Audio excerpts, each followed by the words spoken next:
Risk management is a critical component in anything that deals with the supply chain. If you have a problem in the supply chain and all of a sudden you have a broken, severed link in it, you have all kinds of consequences up and down the entire supply line. You might have had this beautifully manicured supply chain just coming along with 7 or 8 different steps, maybe even a dozen different steps in it, and all of a sudden one link is gone.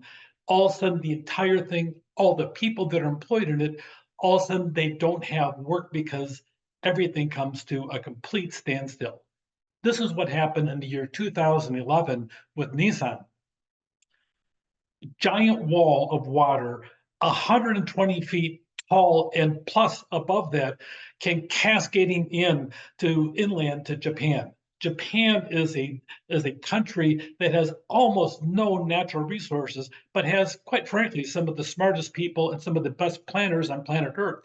No matter how good that planning was, all of a sudden they found themselves massively incapacitated. 25,000 people dead, nuclear reactors all of a sudden inundated with an unprecedented amount of water, and one of the 5 strongest earthquakes ever recorded in history, setting this giant wave coming through the actual island nation of Japan.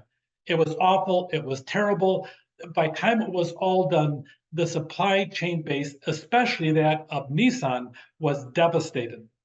It really, if you look on all the different things, the 6 production facilities that Nissan had, by the time it was all done, about half of its critical suppliers were impaired by the whole aspect of it. It was devastating to Nissan.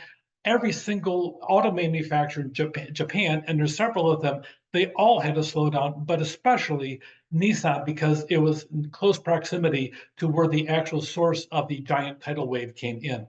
That being said, Nissan focused on risk management and identified the risk early as possible, actively analyzed what additional risk, dived into planning, implementing countermeasures.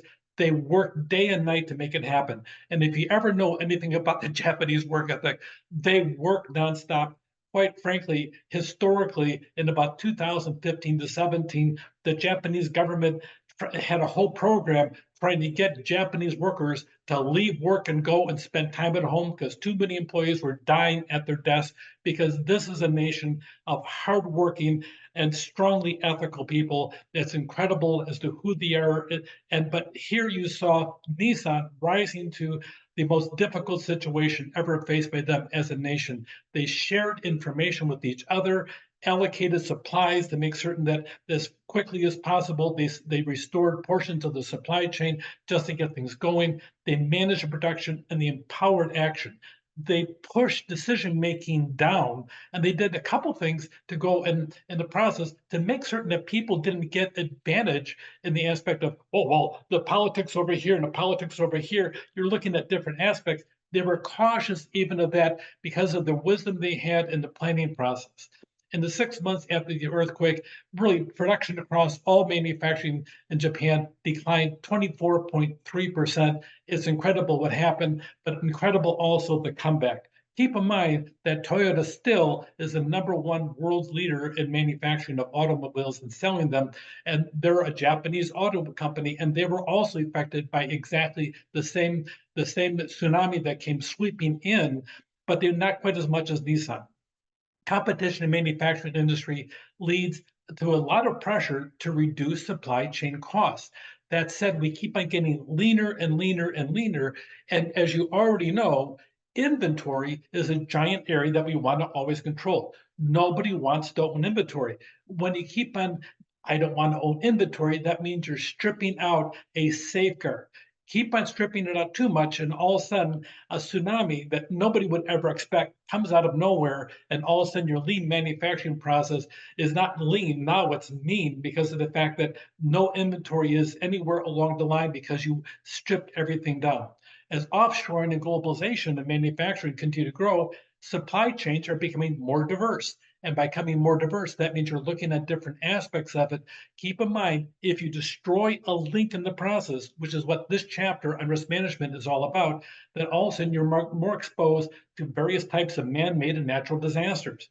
So that being said, all the accountants say, we need to go lean, lean, lean. and everybody cheers nonstop, especially when you have bigger savings, bigger earnings in the process. Everybody loves it, except for the fact that when you go so lean, you're not capable of functioning. If one link is all of a sudden taken out of the whole equation, then all of a sudden you have a super major difficult problem.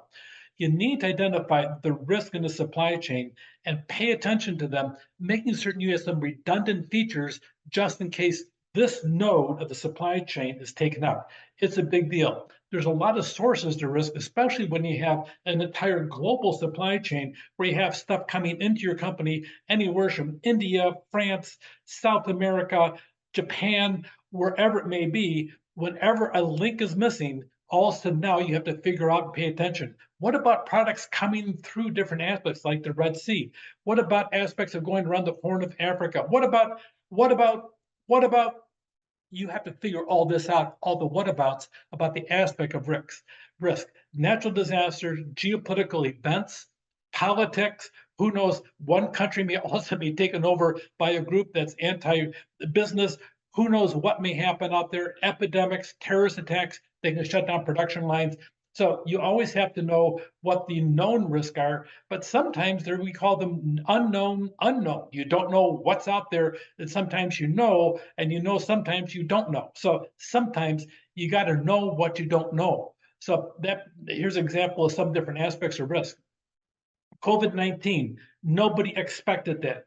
The terrorist attack in the United States on September 11th on 2001. Uh, Iceland's volcanic eruption in March 2010. Iceland's volcanic eruption in 2024. It's happening again all over. Japan's earthquake tsunami, March 2011. A flood in Thailand, August 2011. SARS epidemic, 2003. All these are different risks. So you have to figure out what's controllable and what's uncontrollable. A natural disaster, you have no control.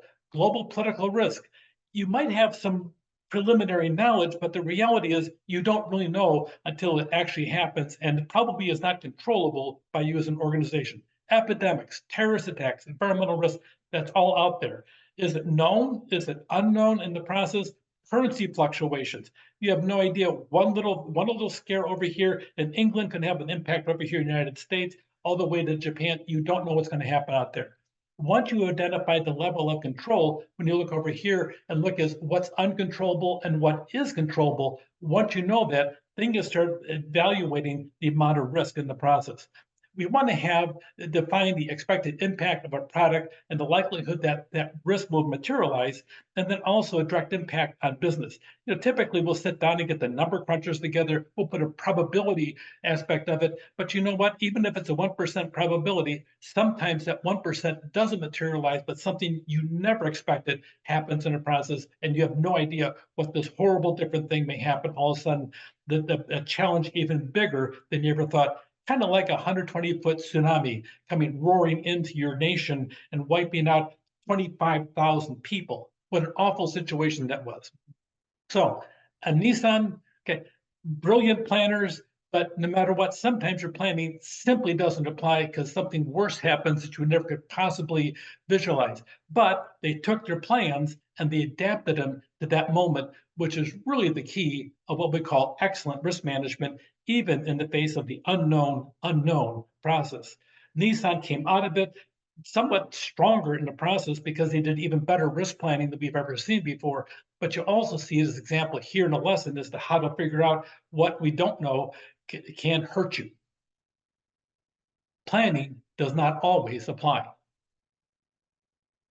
Take care.